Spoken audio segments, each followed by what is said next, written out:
যেমন ঈসা আলাইহিস সালাতু ওয়াস সালামকে আল্লাহ সুবহানাহু তাআলা মুজিজাই দিয়েছেন এটা যে ঈসা তুমি বিসমিল্লাহ বলে বিইজনিল্লাহ বলে মানুষের গায়ে হাত দিলে মরা মানুষ জীবিত হয়ে যাবে, এটাই মুজিজা ঈসা আলাইহিস সালাম।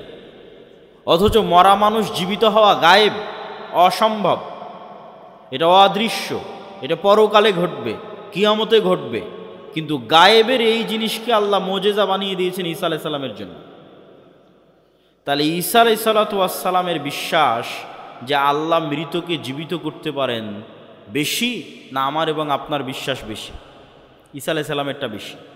ওনার ইয়াকিন অর্জিত হয়েছে, উনি নিজে প্র্যাকটিক্যালি দেখেছেন কিভাবে মরা মানুষ জীবিত হয়। উনি যদি এক খাবল কাদামাটি হাতে নিয়ে বিসমিল্লাহ বিইজনিল্লাহ বলে ফু দিতেন, তাহলে সেই কাদামাটি থেকে পাখি হয়ে আকাশে উড়ে যেত। আল্লাহ নিজে কোরআনে বলছেন। তাহলে পৃথিবীর নবী রাসূলদেরকে আল্লাহ সুবহানাহু তাআলা গায়েবের কিছু পর্দা উন্মোচন করে দিয়েছেন। যেমন ইব্রাহিম আলাইহিস সালাতু ওয়াস সালাম বলছেন, কাইফা তুহয়িল মাউতা, হে আল্লাহ আপনি কিভাবে মৃতকে জীবিত করবেন? আল্লাহ বলছেন, আওয়ালাম তুমিন, ইব্রাহিম তুমি কি ঈমান রাখো না যে আমি মৃতকে জীবিত করতে পারি? তিনি বললেন, ওয়ালাকিন লিয়াতমাইন্না কলবি, ঈমান তো আছে, কিন্তু যদি স্বচক্ষে দেখতাম ইয়াকিন অর্জন হতো। স্বচক্ষে দেখা হচ্ছে ইয়াকিন, ঈমান তো আছে কিন্তু স্বচক্ষে দেখতে চাই। তখন আল্লাহ সুবহানাহু তাআলা বললেন, ঠিক আছে, তুমি 4টে পাখি নাও এবং সেই 4 পাখিকে জবাই করে তাদের গোস্ত একটা আর একটার সাথে মিক্স করে 4টে পাহাড়ে রেখে আসো, পাখিগুলোর নাম ধরে ডাক দাও, পাখি জীবন্ত হয়ে তোমার কাছে উড়ে আসবে।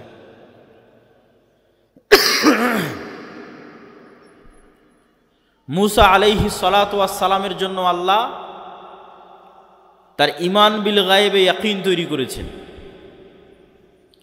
ঈমান বিল গায়বে ইয়াকিনের উপকারিতাটা কি? এই যে ইয়াকিনের কথা বলছে, ওয়াবিল আখিরাতি হুম ইউকিনুন, আল্লাহ সুবহানাহু ওয়া তাআলা সূরা তাকাসুরের মধ্যে বলছেন। ইয়াকিনের মাত্রাটা কোন লেভেলে হতে হবে? সূরা তাকাসুরে কিভাবে বারবার ইয়াকিনের দিকে নিয়ে যাওয়ার কথা বলা হয়েছে, এটা যদি দেখতাম। আলহাকুমুত তাকাসুর, দুনিয়ার পরস্পরের প্রতিযোগিতা তোমাদের ভুলিয়ে রেখেছে। ছোট বাচ্চাকে যেমন মোবাইল দিয়ে ভুলিয়ে রেখেছেন তার কান্না, অথবা আর কোনো কিছু দিয়ে যখন আপনি মানুষকে কোনো কিছু ভুলিয়ে রাখেন, তো এই দুনিয়াতে মৃত্যুকে ভুলে রাখার এমন কোনো সরঞ্জাম নাই যা এই পৃথিবীতে নাই। আজকের মোবাইল, আজকের বিনোদন, টাকা পয়সা, কাজ কারবার, ধন দৌলত, প্রতি মুহূর্তে মৃত্যুকে ভুলে থাকার সরঞ্জাম পৃথিবীতে আছে। তো বলছে আলহাকুমুত তাকাসুর, তোমাদের ভুলিয়ে রেখেছে দুনিয়ার প্রতিযোগিতা মৃত্যুকে। হাত্তা জুরতুমুল মাকাবির, এইটা ততদিন চলবে যতদিন না তোমরা নিজেরা না মরে গেছো, নিজেরা না কবরে চলে গেছো। কাল্লা সাউফা তা'লামুন, কখনো নহে, তোমরা অবশ্যই জানতে পারবে। সুম্মা কাল্লা সাউফা তা'লামুন, আবারও বলছি তোমরা অবশ্যই জানতে পারবে। কাল্লা লাউ তা'লামুনা ইলমাল ইয়াকিন, শুধু কি জানতে পারবে, ইয়াকিনের লেভেলে জানতে পারবে, ইয়াকিনের লেভেলে জানতে পারবে। কিভাবে ইয়াকিনের লেভেলে জানতে পারবে? লা তারাউন্নাল জাহিম, অবশ্যই তোমরা নিজে চোখে জাহান্নামকে দেখবে, অবশ্যই তোমরা নিজে চোখে জাহান্নামকে দেখবে।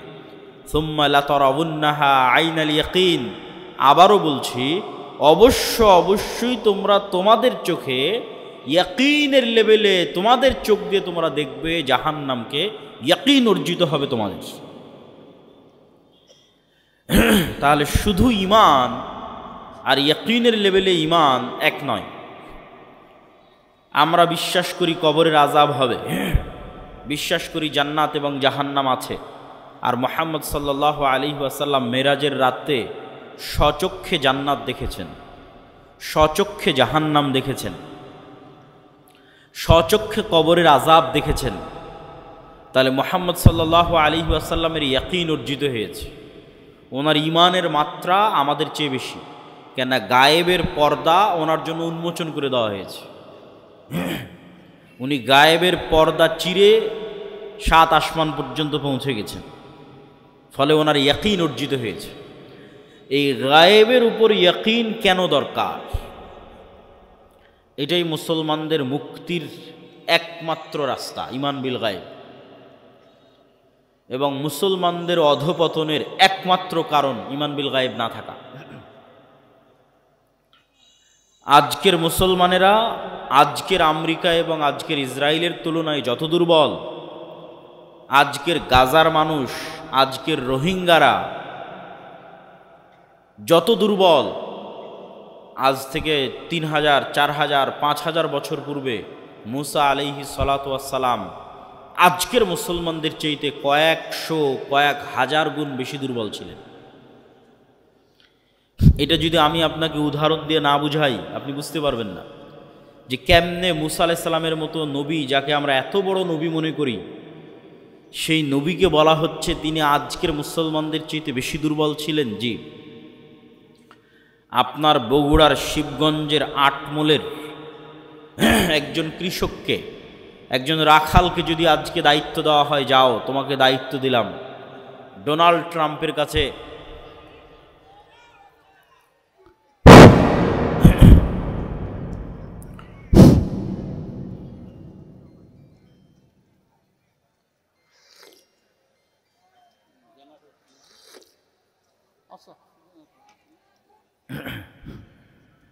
জেনারেটর আছে না?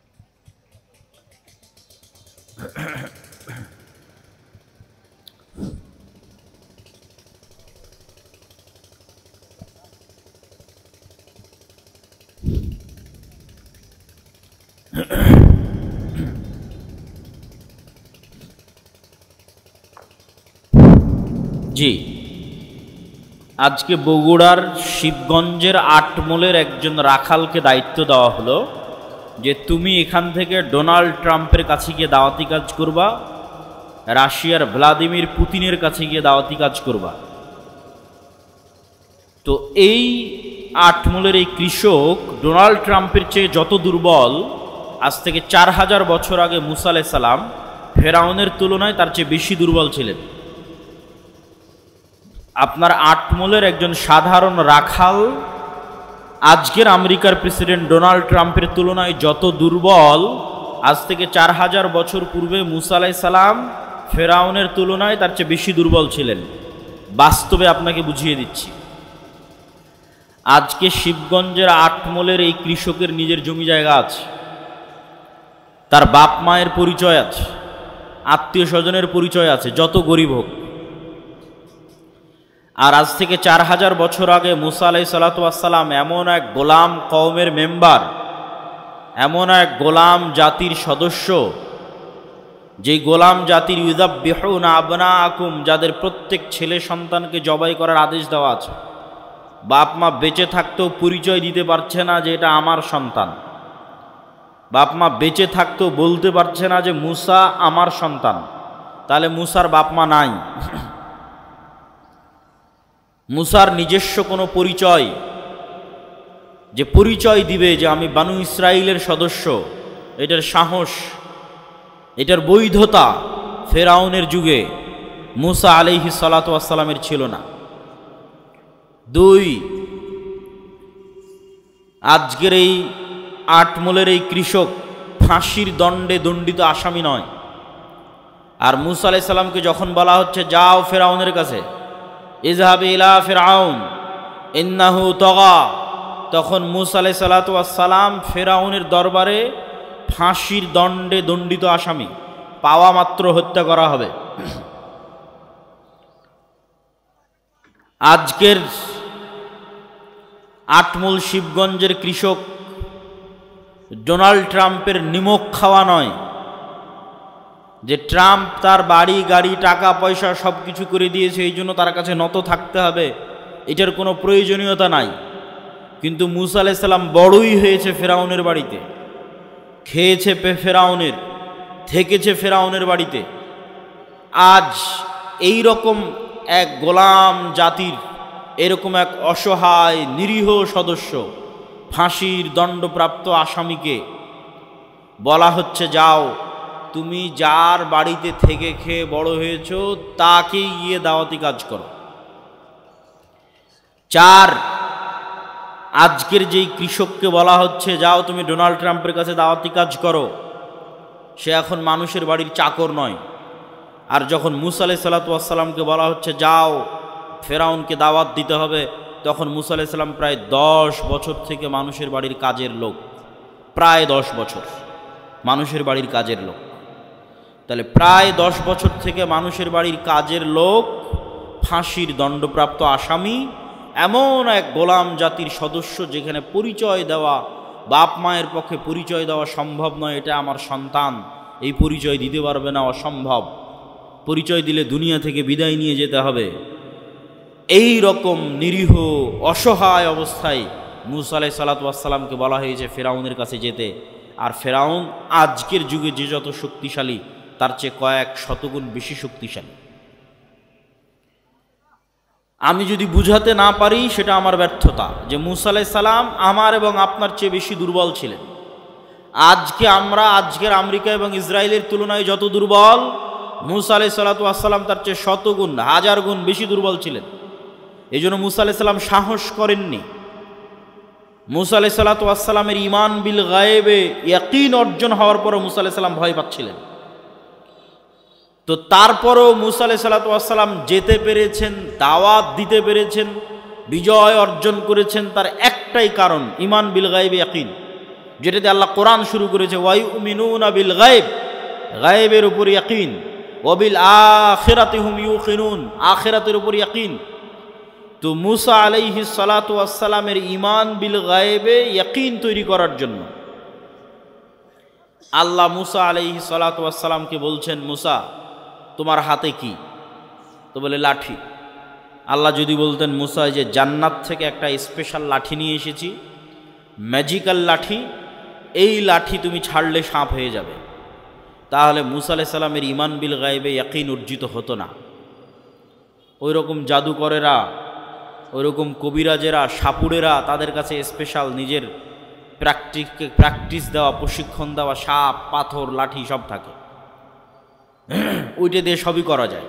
তো আসমান থেকে একটা স্পেশাল লাঠি দিলাম, জান্নাত থেকে একটা স্পেশাল লাঠি দিলাম, দিয়ে বললাম এটা এখন সাপ হয়ে যাবে, এটা ঈমান বিল গায়েবে ইয়াকিন অর্জিত হবে না।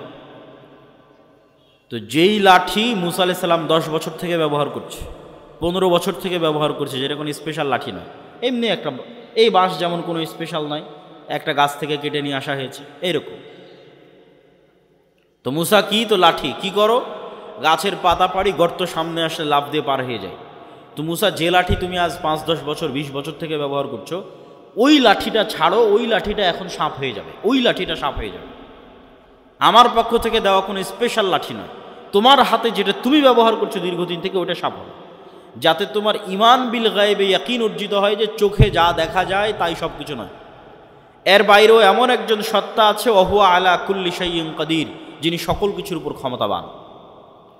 তো মুসা আলাইহিস সালামের অন্তরে ঈমান বিল গায়েবে ইয়াকিন অর্জিত হলে তবে মুসা আলাইহিস সালাম কল্পনা করতে পারবে, বিশ্বাস করতে পারবে, ঈমান রাখতে পারবে যে ফেরাউন যত শক্তিশালী হোক, তার সাম্রাজ্য ধূলিকণার মতো, তার সাম্রাজ্য পিঁপড়ার চেয়েও দুর্বল, ধূলিকণা বালিকণার চেয়েও দুর্বল। এই বিশ্বাস ততক্ষণ অর্জিত হওয়া সম্ভব নয় যতক্ষণ না মুসার কালবে ঈমান বিল গায়েবে ইয়াকিন অর্জিত না হচ্ছে। তো ঈমান বিল গায়েবে ইয়াকিন অর্জিত হওয়ার পরেও মুসা আলাইহিস সালাম ভয় পাচ্ছেন, বলছে আল্লাহ একাই যেতে ভয় লাগছে, সাথে আমার ভাইকে দেন, আমার মুখের জড়তা আছে, এই জড়তা দূর করে দেন। রব্বি ইশরাহ লি সদরি, ওয়ায়াসসির লি আমরি ওয়াহলুল উকদাতাম মিন লিসানি ইয়াফকাহু কওলি। সম্মানিত উপস্থিতি, তাহলে ঈমান বিল গায়েব কেন জরুরি? অতীতের সকল নবীর ঈমান বিল গায়েবে ইয়াকিন ছিল। আজকের মুসলমানেরা কেন বিজয় অর্জন করতে পারছে না? তার কারণ একটাই, তাদের ঈমান বিল গায়েবে ইয়াকিন নাই। এই জন্য আমাদের বক্তব্যের বিষয়বস্তু ঈমান বিল গায়েব। ঈমানই নতুন করে নবায়ন করতে হবে, ঈমানই নতুন করে নিয়ে আসতে হবে।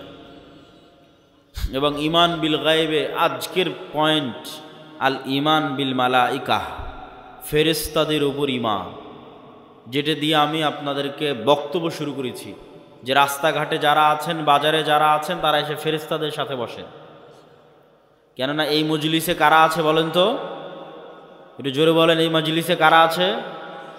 আরো জোরে বলেন, কারা আছে? ফেরেশতারা আছে। তো ঈমান বিল মালাইকা, ফেরেশতাদের উপর ঈমান, এই ঈমানে ইয়াকিন দরকার। আজকের বক্তব্যে আমাদের চেষ্টা থাকবে যে আজকের বক্তব্য শুনে শেষ হয়ে বের হতে হতে যেন আপনার ফেরেশতাদের উপর আপনার ঈমান যেন ইয়াকিনের পর্যায়ে পৌঁছে যায়। এখন তো কোন অবস্থায় আছে? এখন শুধু মুখে বলা অবস্থায় আছে যে বিশ্বাস করেছি আল্লাহ আছে, বিশ্বাস করি ফেরেশতা আছে, এই বলা পর্যন্তই শেষ।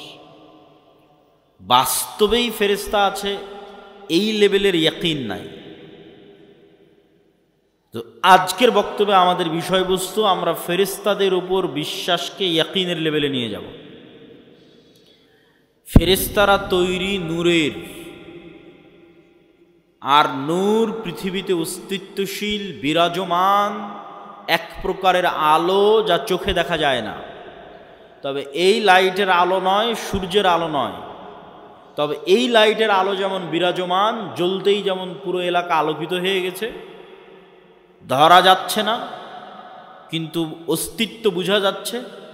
সূর্য যখন ওঠে তখন যেমন পুরো পৃথিবী আলোকিত হয়ে যায়, নূরও এভাবে সমগ্র পৃথিবী, সমগ্র আসমানে বিরাজমান, তবে চোখে দেখা যায় না। তবে নূর এই আলো নয়, এই লাইটের আলো নয়, এই পৃথিবীর সূর্যের আলো নয়, এটা এক ভিন্ন ধরনের আলো। কি আলো? নূর কি আলো?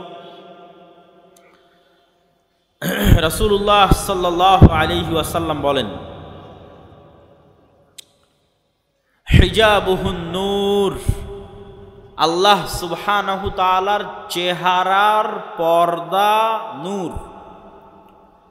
আল্লাহর চেহারা এবং আসমান জমিন, মানুষ, জিন, ফেরেশতা, এই যে আল্লাহর সৃষ্টিজীব, এই সৃষ্টিজীব আর আল্লাহর সত্তা, এই দুটোর মধ্যে আড় তৈরি করে রাখা আছে নূর দিয়ে।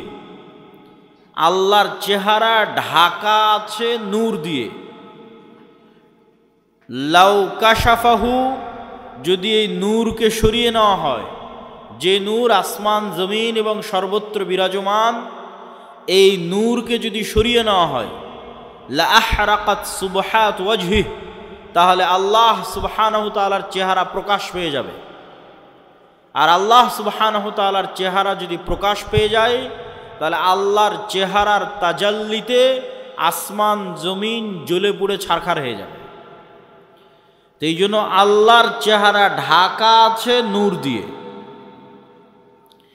রাসূলুল্লাহ সাল্লাল্লাহু আলাইহি ওয়াসাল্লাম আর এক হাদিসে বলেন, আব্দুল্লাহ বিন আব্বাস রাদিয়াল্লাহু তাআলা আনহু থেকে বর্ণিত, আল্লাহুম্মা আউযু বিনূরি ওয়াজহিকাল্লাযী আশরাকাত লাহুদ-যুলুমাত, হে আল্লাহ, আপনার নূরের মাধ্যমে পরিত্রাণ চাচ্ছি, যেই নূর দিয়ে আসমান জমিনের সকল অন্ধকার আলোকিত হয়েছে।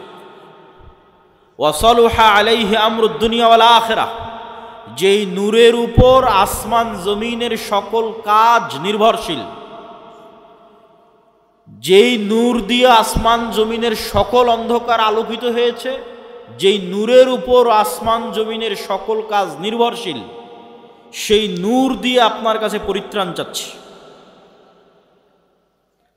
আব্দুল্লাহ বিন মাসউদ রাদিয়াল্লাহু তাআলা আনহু বলেন, লাইসা ইনদা রাব্বিকুম লাইলুন ওয়া নাহার নূরুস সামাওয়াতি ওয়াল আরজি মিন নূরি ওয়াজহি, তোমাদের রাত দিন আছে, আল্লাহর কাছে কোনো রাত দিন নাই, তোমাদের সময় আছে, আল্লাহর কাছে কোনো সময় নাই। আল্লাহ সুবহানাহু ওয়া তাআলা সময়েরও ঊর্ধ্বে, রাত দিনেরও ঊর্ধ্বে। নূরুস সামাওয়াতি মিন নূরি ওয়াজহি, আসমান জমিনের আলো আল্লাহ সুবহানাহু তাআলার চেহারার নূরের প্রভাবে প্রভাবিত। আল্লাহ সুবহানাহু ওয়া তাআলা নিজেও কোরআন মাজিদে বলেছেন, আল্লাহু নূরুস সামাওয়াতি ওয়াল আরজ, আল্লাহ হচ্ছেন আসমান এবং জমিনের নূর। সম্মানিত উপস্থিতি, তাহলে নূর পৃথিবীতে অস্তিত্বশীল বিরাজমান এক প্রকারের আলো। এই নূরের সাথে সংশ্লিষ্ট আরও কয়েকটি কথা। ফেরেশতারা যেমন নূর থেকে তৈরি, এই কোরআন তেমন নূর, আর ইসলাম তেমন নূর। ওয়াহি নূর, তো ইসলাম ওয়াহি, আর ওয়াহির একটা প্রকার হচ্ছে কোরআন, ওয়াহি মাতলু। তাহলে কোরআন নূর। আল্লাহ সুবহানাহু ওয়া তাআলা কোরআন মাজিদে বলেন, মা কুনতা তাদরি মাল কিতাব ওয়ালাল ঈমান ওয়ালাকিন জাআলনাহু নূরান নাহদি বিহি মান নাশা। হে আল্লাহর নবী, আপনি জানতেন না ঈমান কাকে বলে, কিতাব কাকে বলে, তবে আমি আল্লাহ এটাকে নূর বানিয়ে দিয়েছি। এই নূর দিয়ে আমি যাকে ইচ্ছা তাকে পথ দেখাই। আর ইসলাম নূর, ইউরিদুনা লিউতফিউ নূরাল্লাহ ওয়াল্লাহু মুতিম্মু নূরিহি ওয়ালাউ কারিহাল কাফিরুন। পৃথিবীর কাফের মুশরিকরা ফু দিয়ে আমার নূরকে নিভিয়ে দিতে চায়, আর আমি আল্লাহ আমার নূরকে সমগ্র পৃথিবীতে প্রতিষ্ঠিত করবই করব। কাফের মুশরিকরা অপছন্দ করলেও সেই নূর হচ্ছে ইসলাম। আল্লাহু মুতিম্মু নূরিহি, আল্লাহ তার নূরকে পূর্ণতা দান করবেন তথা জমিনে প্রতিষ্ঠিত করে ছাড়বেন তার নূর। তাহলে কি কি গেল? ফেরেশতা নূরের তৈরি, কোরআন নূর, ইসলাম নূর।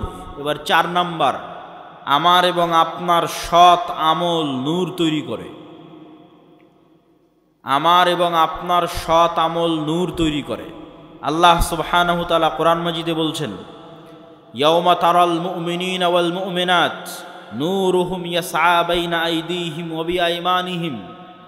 কঠিন কিয়ামতের মাঠে মুমিনেরা এবং মুমিনারা দুনিয়াতে যত নূর জমা করেছিল আমলের মাধ্যমে, প্রত্যেকটা সৎ আমল নূর। 2টা শর্ত পেলেই আমল সৎ। আল্লাহ কোরআনে বলেনি যে বেশি আমল করতে হবে, যে ওই জান্নাতে যাবে যে বেশি আমল করেছে। আল্লাহ বারবার বলেছে আমানু ওয়া আমিলুস সালিহাত। ঈমান বিল গায়েবে, গায়েবে ঈমান আছে, গায়েবের উপর ইয়াকিন আছে, আর আমিলুস সালিহাত সৎ আমল করেছে। সৎ আমল নূর তৈরি করে। তো সৎ আমল 2 শর্তে নূর তৈরি করে, তখন এটা সৎ আমল হয়। এক, যদি হৃদয়ে ইখলাস থাকে, তাহলে ইখলাস পাওয়া মাত্রই নূর তৈরি হওয়া শুরু হয়ে যায়। 2, আমল যদি গায়েবের সাথে মিলে যায়। প্রত্যেকটা আমলের ফরম্যাট গায়েবে নির্ধারিত, যেই ফরম্যাট ওহির মাধ্যমে আল্লাহ রাসূলের কাছে পাঠিয়েছে। গায়েবে নির্ধারিত ফরম্যাটের সাথে না মিললে আমল কবুল হবে না, আমলে নূর তৈরি হবে না। তো গায়েবে নির্ধারিত ফরম্যাটের সাথে মিলাতে চাইলে কাকে দেখতে হবে? মুহাম্মদ সাল্লাল্লাহু আলাইহি ওয়াসাল্লামকে। কেননা গায়েবের ওই ওয়াহি, ওই জ্ঞান মুহাম্মদ সাল্লাল্লাহু আলাইহি ওয়াসাল্লামকে দেওয়া হয়েছে। তাহলে মুহাম্মদ সাল্লাল্লাহু আলাইহি ওয়াসাল্লামের আমলের সাথে যখন আমল হুবহু মিলে যাবে, মানে ওটা গায়েবের ফরম্যাটের সাথে হুবহু মিলে গেছে। আর অন্তরে যখন ইখলাস তৈরি হবে, তখন এই আল্লাহর নবীর সাথে কাজের সাথে মিলে যাওয়া তথা গায়েবের ফরম্যাটের সাথে মিলে যাওয়া আর অন্তরে ইখলাস তৈরি হওয়া, এই 2টা যখন তৈরি হয়ে যাবে তখন আমলে নূর তৈরি হয়ে গেল। এবার যখন আমলে নূর তৈরি হয়ে গেল, এই রকম যত আমল মানুষ দুনিয়াতে করবে, আমলে সালেহ, যে আমল নূর তৈরি করে, এরকম যত আমল মানুষ দুনিয়াতে করবে তত নূর সে ধারণ করবে নিজের কালবে। মানুষ তার কালবে নূর ধারণ করতে পারে, এটা আরেকটু পরে আরো বিস্তারিত বলতেছে। তো যখন মানুষ তার কালবে নূর ধারণ করবে আমলের মাধ্যমে, এই যে নূর গায়েব, এই গায়েবের পর্দাটা যেদিন উন্মোচন হয়ে যাবে, সেই দিন থেকে মানুষ এই নূর দেখা শুরু করবে। তো গায়েবের পর্দা কখন থেকে উন্মোচন হয়ে যাবে? যখন মানুষ মারা যাবে। মারা যাওয়া মাত্রই মানুষ নিজেই গায়েবের জগতে চলে গেছে। যে গায়েবের উপরে এতদিন ইয়াকিন রাখতো, বারজাকি জগৎ, ওই গায়েবী জগতে যখন চলে গেছে তখন গায়েবের সব কিছু উন্মুক্ত হয়ে যাবে। তখন প্রথম সে দেখবে তার আমলের নূরকে। তার আমলের নূরে তার কবর আলোকিত হবে, তার আমলের নূরে কিয়ামতের অন্ধকার আলোকিত হবে, তার আমলের নূরে সে পুলসিরাত অতিক্রম করবে।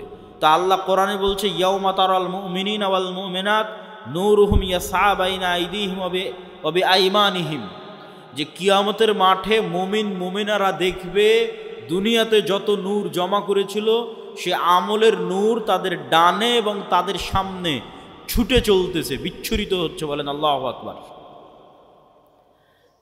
আল্লাহ সুবহানাহু ওয়া তাআলা প্রায় 2-3 আয়াতে মানুষের আমলের নূরের কথা বলেছেন, যা কিয়ামতের মাঠে তারা দেখতে পাবে। যেমন রাসূল সাল্লাল্লাহু আলাইহি ওয়াসাল্লাম হাদিসে বলেছেন যে মানুষ যারা দুনিয়াতে ওযু করেছে, ওযু যদি সৎ আমল হয় তথা ইখলাস থাকে, আল্লাহর নবীর সাথে মিলে যায়, তাহলে এই ওযু নূর তৈরি করে। তো কিয়ামতের মাঠে ওযুর অঙ্গ প্রত্যঙ্গগুলোতে নূর জলজল জলজল করে জ্বলবে। তো দুনিয়াতে যত নূর জমা করেছে সৎ আমলের মাধ্যমে সব নূরের প্রভাব দেখতে পাবে। তাহলে 4 নম্বর পয়েন্টে আমরা বললাম সৎ আমল নূর তৈরি করে। এবার 5 নম্বর পয়েন্ট, মানুষের অন্তরে, মানুষের কানে, মানুষের চোখে, মানুষের সামনে, মানুষের পিছনে, মানুষের উপরে, মানুষের নিচে নূর তৈরি হতে পারে। রাসূলুল্লাহ সাল্লাল্লাহু আলাইহি ওয়াসাল্লাম দোয়া করছেন, আল্লাহুম্মা জাআল ফি কলবি নূরা, হে আল্লাহ আমার কালবে নূর তৈরি করে দেন। ওয়া ফি সামঈ নূরা, আমার কানে নূর তৈরি করে দেন। ওয়া ফি বাসরি নূরা, আমার চোখে নূর তৈরি করে দেন। এভাবে বলতে বলতে ডানে বামে, সামনে পিছনে, উপরে নিচে সকল অঙ্গ প্রত্যঙ্গে তিনি আল্লাহর কাছে নূর চেয়েছেন। তো নূরের অস্তিত্ব পৃথিবীতে এত বাস্তব যা আপনার যেমন চোখের পাওয়ার সরাসরি দেখা যায় না, কিন্তু যন্ত্র দিয়ে মাপলে ধরা পড়ে চোখের পাওয়ার কম কি বেশি, বাস্তবে অনুভব করতে পারেন চোখের পাওয়ার কমে গেছে কি বেশি হয়েছে। আপনার কানের শ্রবণ শক্তি কমেছে কি বেশি আছে এটা যেমন অনুভব করতে পারেন। মেশিন লাগাতে হয় ভালো মতো শোনার জন্য। আপনার শরীরের রক্তের মাত্রা, প্রেশার লো না হাই সেটা যেমন মেশিন দিয়ে মাপা যায়, অথচ চোখে দেখা যায় না। আপনার রক্তের মধ্যে সুগার কতটুকু আছে সেটা যেমন মেশিন দিয়ে মাপা যায়, ধরতেই মেশিনে উঠে আসতেছে, অথচ চোখে দেখা যায় না। আপনার শরীরের তাপমাত্রা যেমন থার্মোমিটার দিয়ে মাপা যায়, অথচ চোখে দেখা যায় না, থার্মোমিটার ধরলে উঠে আসতেছে তাপমাত্রা এত। আপনার হার্ট বিটের পালস যেমন মেশিন ধরতে পারতেছে কত, অথচ চোখে দেখা যায় না। এই প্রত্যেকটা জিনিস যতটা সত্য, এই প্রত্যেকটা জিনিসে নূর তৈরি হয় এটা তার চেয়ে বেশি সত্য। যা আপনার চোখের পাওয়ার আছে এটা যত সত্য, আপনার চোখে নূর আছে অথবা নাই এটা তত সত্য। আপনার কালবে হার্টবিট চলছে এটা যত সত্য, আপনার কালবে নূর আছে অথবা নাই এটা তার চেয়ে বেশি সত্য।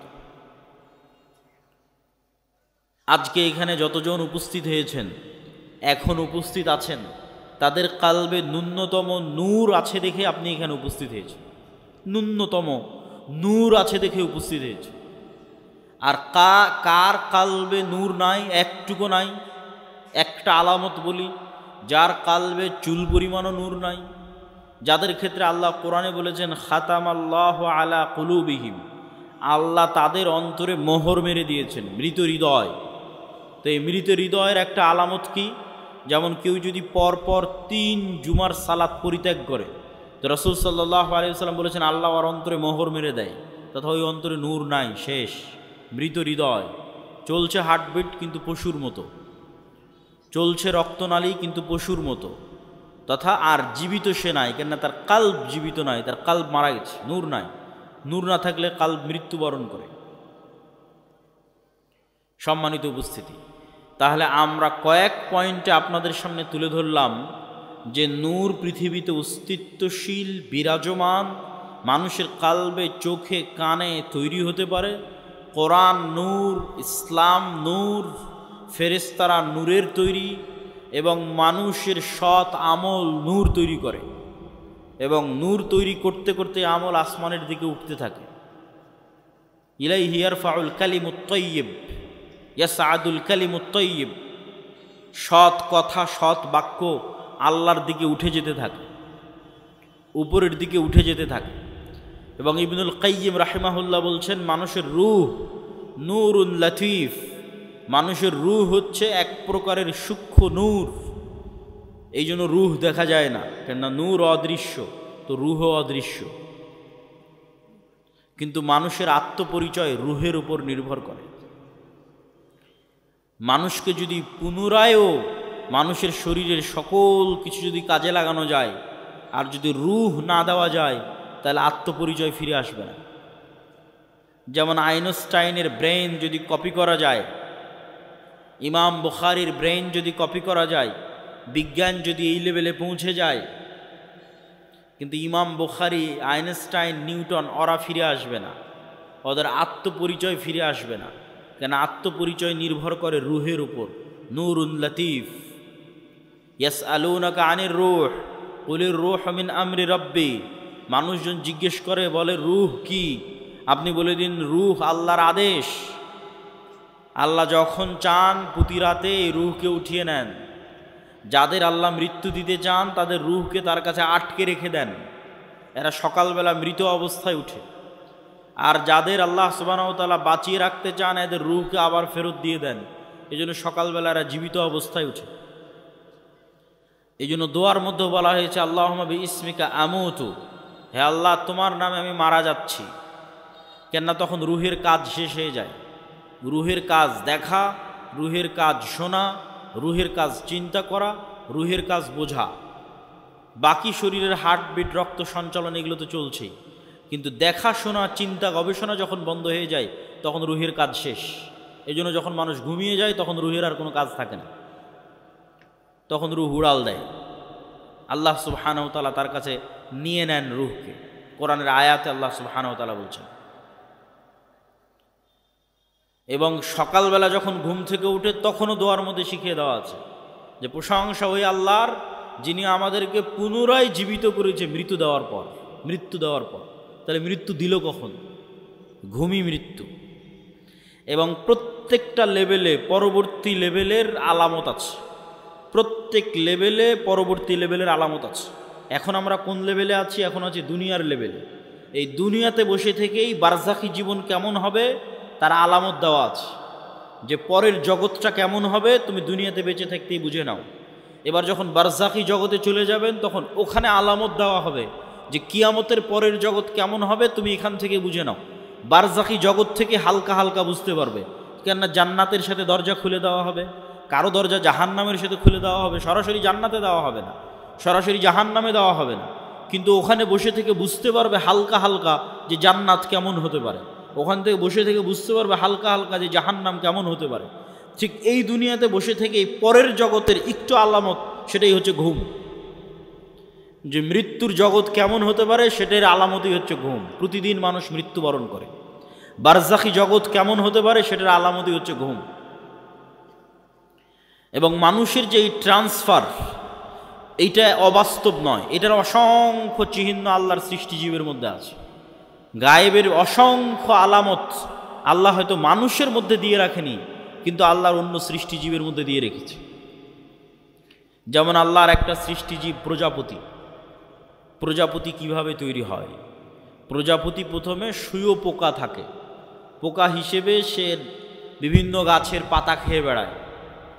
ঠিক যেভাবে আচা পোকা থাকে ওইরকম পোকার মতো সে জীবনযাপন করে, উঠতে পারে না। তাহলে পোকা হিসেবে জীবনযাপন করে গাছের পাতা খেয়ে 1.5-2 মাস পার করে। 1.5-2 মাস পার করার পর এই পোকা তার নিজের চারিপাশে একটা আবরণ তৈরি করে ওর মধ্যে মারা যায়। ওর মধ্যে মারা যাওয়ার আবার 15-20 দিন, 1 মাস, 1.5 মাস পর ওই বাইরে ওই আবরণটা খুলে যখন বের হয় তখন প্রজাপতি হয়ে আকাশে উড়াল দেয়। তাহলে একটাই প্রাণী কয় ধরনের জীবনযাপন করতেছে এক পৃথিবীতে? একবার পোকা হিসেবে জীবনযাপন করতেছে, তখন গাছের পাতা খাচ্ছে, আকাশে উঠতে পারে না, তারপরে মারা যাচ্ছে, মৃত অবস্থায় থাকতেছে, থাকার পর আবার জীবিত হচ্ছে, তখন প্রজাপতি হয়ে আকাশে উড়াল দিচ্ছে। তাহলে মানুষ পৃথিবীতে এখন বেঁচে আছে, এটা এক ধরনের জীবনযাপন। মারা যাবে, বারজাখী জগতে চলে যাব, এটা আর এক ধরনের জীবনযাপন। ওই জগতে এক এক রুহের জীবন ধারণ হবে এক এক রকম। শহীদদের রূহ পাখি হিসেবে খাবার পর্যন্ত খাবে জান্নাতে। আরো উঁচু লেভেলের রূহ আল্লাহ সুবহানাহু ওয়া তাআলার আরশের সাথে ঝুলন্ত থাকবে। সম্মানিত উপস্থিতি, তাহলে পরবর্তী জীবন যে সম্ভব, এটার নিদর্শন আল্লাহর সৃষ্টিজীবের মধ্যেই পৃথিবীতে আছে।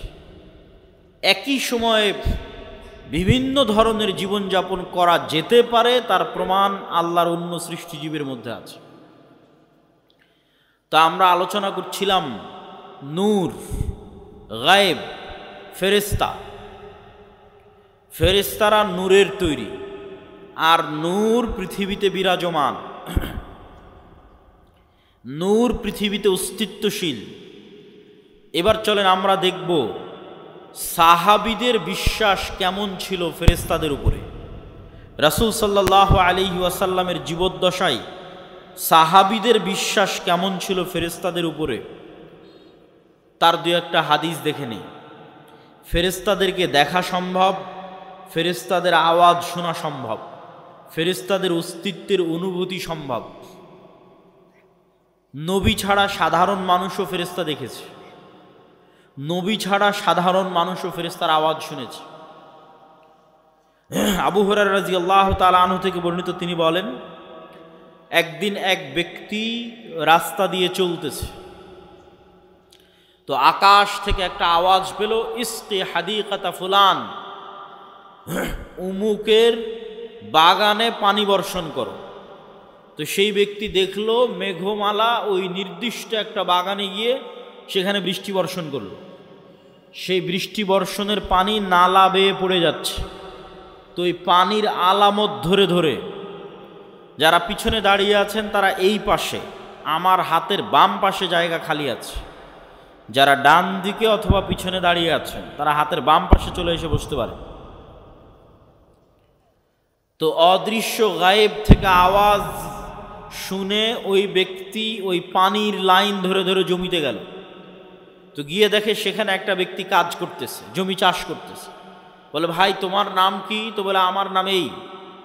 তো এই ব্যক্তি বলছে, বারে যেই নাম আকাশে শুনলাম এ তো দেখি সেই নাম বলে। তখন এই ব্যক্তি বলছে, আমি আকাশে তোমার নাম শুনলাম যে অমুকের বাগানে পানি বর্ষণ করো। তো তুমি বলো তো তুমি এমন কি করো যে আকাশে তোমার নামে আদেশ হয় যেন তোমার বাগানে পানি বর্ষিত হয়। তো এই ব্যক্তি বলল যে আমার জমিন থেকে যা ফসল উঠে সেই ফসলের 3 ভাগ করি আমি, 3 ভাগের 1 ভাগ আল্লাহর রাস্তায় দান করে দিই, 3 ভাগের 1 ভাগ এই জমিতে আবার ব্যয় করি, আবার আবাদ করতে খরচ করি, আর 3 ভাগের 1 ভাগ দিয়ে আমার দৈনন্দিন জীবন সংসার সারা বছর পরিচালনা করি। তো এই ব্যক্তি কোনো নবী নয়, সে ফেরেশতার আওয়াজ শুনেছে যে ফেরেশতা বলতেছে, ইসকি হাদিকাতা ফুলান, উমুকের বাগানে বৃষ্টি বর্ষণ করো। দেখেন ফেরেশতার অস্তিত্ব পৃথিবীতে অতি বাস্তব। কত বাস্তব? আমার আত্মীয় স্বজন, ভাই বোন, সন্তান সন্ততির চেয়ে বেশি বাস্তব। কেন আমার আত্মীয় স্বজন, ভাই বোন, বাপ মা, সন্তান সন্ততির চেয়ে বেশি বাস্তব? এই জন্য যে আল্লাহ যখন প্রথম আমাদের সৃষ্টি করেছে, প্রথম যখন জান্নাতে আল্লাহ আমাদের সৃষ্টি করেছে আমাদের আদি পিতা আদম আলাইহিসসালাতু ওয়াসসালামকে, তখন আদম আলাইহিসসালাতু ওয়াসসালাম চোখ খুলে দেখেনি যে এটা আমার বাপ, এটা আমার মা, আর চোখ খুলে দেখেনি যে এটা আমার বউ, চোখ খুলে দেখেনি যে এটা আমার ছেলে। চোখ খুলে প্রথম পরিচিত হয়েছে বারে ফেরেশতা। ওয়াইজ ক্বালা রাব্বুকা লিল মালাইকাতি ইন্নী জাইলুন ফিল আরদি খলিফা ক্বালু আতাজআলু ফিহা মান ইউফসিদু ফিহা ওয়া ইয়াসফিকুদ দিমা। আল্লাহ নিজে পবিত্র কোরআনে ব্যাপকভাবে বর্ণনা করেছেন এই ঘটনা। আল্লাহ সুবহানাহু ওয়া তাআলা ডাক দিয়ে ফেরেশতাদের বলছেন যে আমি পৃথিবীতে মানুষ তৈরি করতে চাই। তখন ফেরেশতারা বলছে, আপনি পৃথিবীতে এমন কাউকে তৈরি করবেন যারা ফিতনা ফাসাদ করবে? নাহনু নুসাব্বিহু বিহামদিক ওয়া নুকদ্দিসু লাক। আপনার কত তাসবিহ লাগবে? আমরা তো সারাদিন তাসবিহ পাঠ করছি, আপনার পবিত্রতা বর্ণনা তো আমরা করছি। তখন আল্লাহ বললেন, ইন্নী আ'লামু মা লা তা'লামুন, ফেরেশতারা তোমরা অতটুকুই জানো যতটুকু আমি তোমাদের জানিয়েছি। পুরো গায়েব তোমরা তো জানো না, সম্পূর্ণ গায়েব তোমাদের জানা নাই, যতটুকু আমি জানিয়েছি ততটুকুই জানো।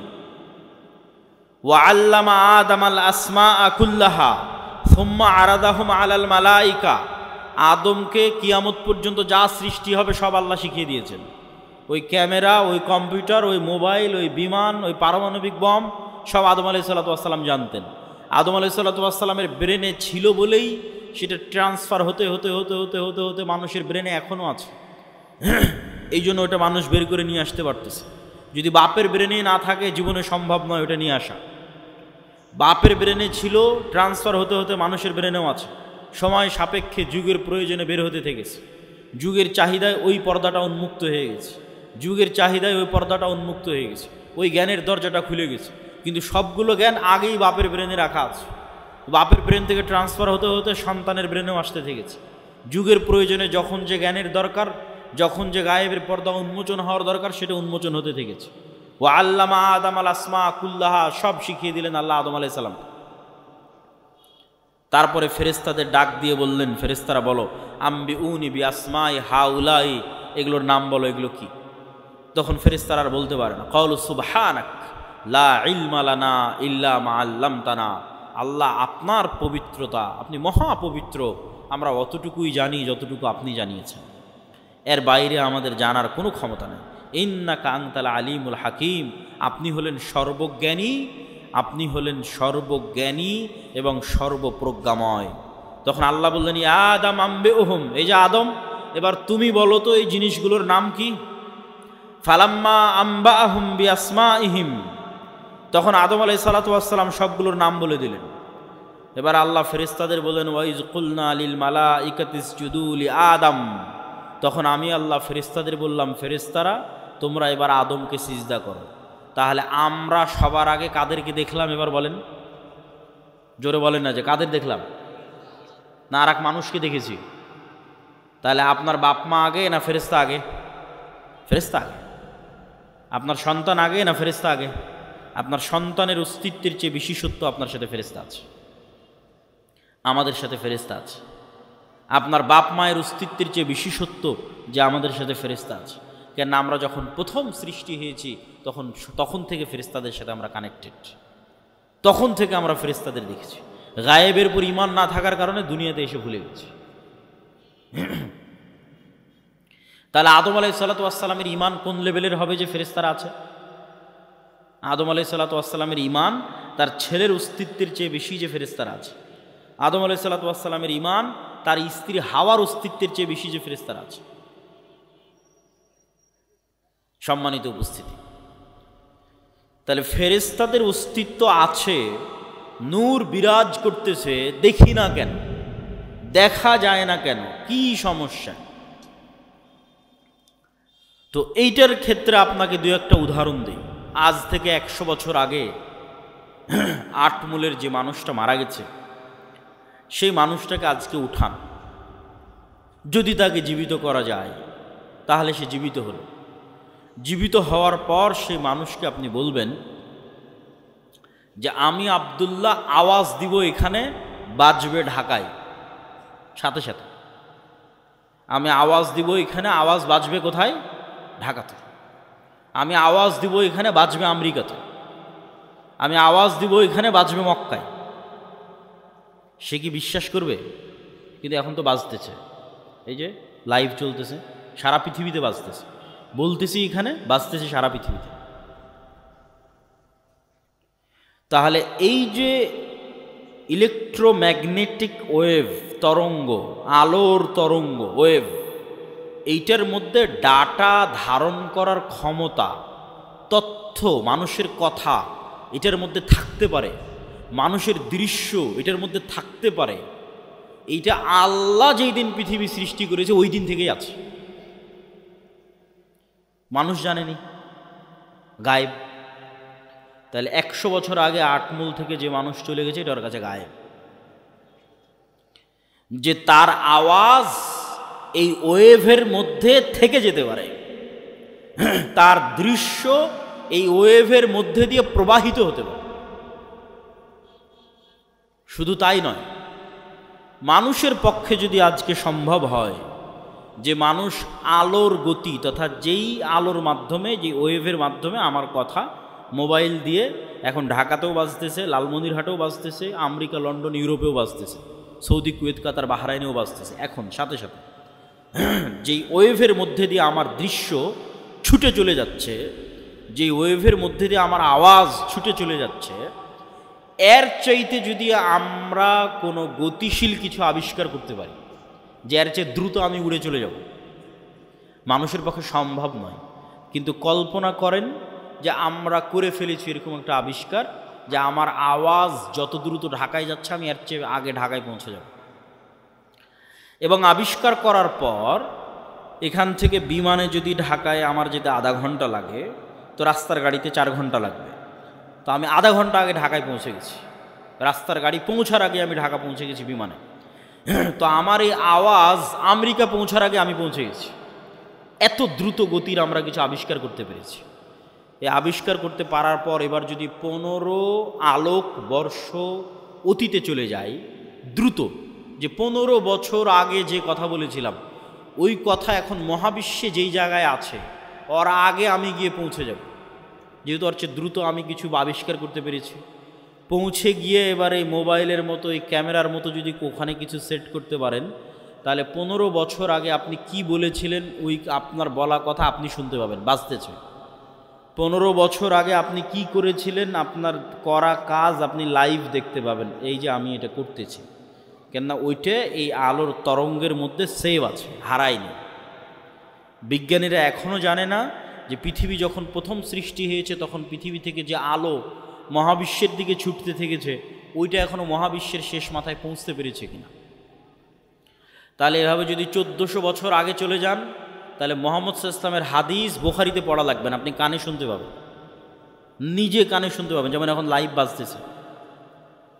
তো 1500 বছর অতীতে চলে গেলে আলোর গতির চেয়ে বেশি গতি নিয়ে মুহাম্মদ সাল্লাল্লাহু আলাইহি ওয়াসাল্লামের হাদিস নিজে কানে শোনা যাবে, বদরের যুদ্ধ লাইভ দেখা যাবে, বাস্তবে হচ্ছে এটা দেখা যাবে। এটা মানুষের দ্বারা সম্ভব নয়, এটা দিয়ে আল্লাহ মানুষের গুনাহকে গোপন রেখেছে, নাহলে একজন মানুষের গুনাহ গোপন থাকতো না। এই আলোর গতির চেয়ে মানুষের গতি কম থাকার কারণে মানুষের গুনাহ আজ গোপন আছে। সম্মানিত উপস্থিতি, তাহলে আমরা যা বলছি তার 1 সেকেন্ডও হারায় না, 1 সেকেন্ডও নয়, চাহে মোবাইলে রেকর্ড হোক আর না হোক, ওই তরঙ্গের মধ্যে থেকে যায়, যে কেউ চাইলে ধরে বের করে নিয়ে আসতে পারবে। আল্লাহ সুবহানাহু ওয়া তাআলা এটা দিয়েই ধরে বের করবেন এটা আমি বলি, কিন্তু এত সহজ মানুষের হিসাব নেওয়া, এত সহজ মানুষকে পাকড়াও করা, এইভাবেই পৃথিবী সেট আপ করা আছে। এখানে মানুষের একটা সেকেন্ড গোপন নয়, একটা সেকেন্ডও নয়, কেন আলো এই ডাটাগুলো ধারণ করে নিচ্ছে, যা করতেছে তাও সেভ আছে, যা বলতেছে তাও সেভ আছে। মানুষ চাইলে নিজেই দেখতে পারবে। মানুষকে আলোর চেয়ে দ্রুতগতির যন্ত্র আবিষ্কার করে অত বছর আগে চলে যেতে হবে, চলে গিয়ে নিজের আমলগুলো দেখতে হবে, এই তো আমি এগুলো করেছি, এই তো আমি এগুলো বলেছি, আমি নিজে শুনতে পাচ্ছি আমি কি বলেছি, আমি নিজে দেখতে পাচ্ছি আমি কি করেছি। কাফা বিনাফসিকাল ইয়াউমা আলাইকা হাসিবা, মানুষ আজকে তোমার বিচারের জন্য তুমি একাই যথেষ্ট, আলাদা কোনো বিচার বিভাগ কায়েম করে বিচার করতে হবে এইটা নয়, তুমি নিজেই যথেষ্ট। সম্মানিত উপস্থিতি, তাহলে কি বলছিলাম, গায়েব, নূর। তাহলে এই আলো আমার ডাটা ধারণ করতে পারে, এটা একসময় গায়েব ছিল, চোখে দেখা যায় না, তো এখনও দেখা যায় না, এখনও দেখা যাচ্ছে না, যন্ত্র ধরতে পেরেছে কিন্তু আমরা তো দেখতে পাচ্ছি না। তাহলে ওইটা যেমন সত্য যে আল্লাহ যেই দিন পৃথিবী সৃষ্টি করেছেন ওই দিন থেকে মানুষের বলা কথায় আলোর মধ্যে থেকে গেছে, মানুষের বলা কাজ করা কাজ এই আলোর মধ্যে থেকে গেছে, এর চেয়ে বেশি সত্য যে এখানে নূর আছে, ফেরেশতা আছে, এটা এখন গায়েব। এবার বাস্তব জগতের আরও কিছু উদাহরণ দেই যেগুলো এখন যন্ত্রও ধরতে পারেনি। যেমন আল্লাহর একটা সৃষ্টিজীব কুকুর, কুকুরের ঘ্রাণ শক্তি মানুষের চাইতে 10,000 গুণ বেশি। তো আমি এই যে মাইকটা সামনে আছে এটা আমি নাক দিয়ে টেনেও আর কোনো গন্ধ পাচ্ছি না, তখন আমি যদি বলি যে এই মাইকের কোনো গন্ধ নাই, এটা মিথ্যা কথা হবে। এই মাইকটাই আপনি একটা প্রশিক্ষিত কুকুরের নাকে ধরেন, তারপর মোলাম গাড়ি বাজারে ফেলে রেখে আসেন কোনো এক জঙ্গলে, ওই কুকুর ওখান থেকে খুঁজে বের করে নিয়ে আসবে এই মাইককে। 50 গুণ 100 গুণ বেশি নয়, 1000 গুণ নয়, 10,000 গুণ বেশি। মানুষের যদি কোনো শরীরে ক্যান্সার হয়, তাহলে কোন কোষটাতে ক্যান্সার হয়েছে ওই ক্যান্সারের কোষের যে গন্ধ এটা পর্যন্ত কুকুর ধরতে পারে। মানুষের শরীরে যদি ভাইরাস হয়, যে করোনা ভাইরাস হয়েছে, তাহলে করোনা ভাইরাসের মতো অদৃশ্য জিনিসের গন্ধ কুকুর ধরতে পারে। যে ভাইরাসকে দূরবীন দিয়ে দেখতে হয়, মাইক্রোস্কোপ লাগিয়ে দেখতে হয়, ওই ভাইরাসের গন্ধ পর্যন্ত কুকুর ধরতে পারে। আর মানুষ এখন পর্যন্ত এমন কোনো যন্ত্র আবিষ্কার করতে পারেনি যেটা কুকুরের লেভেলে ঘ্রাণ নিতে পারবে।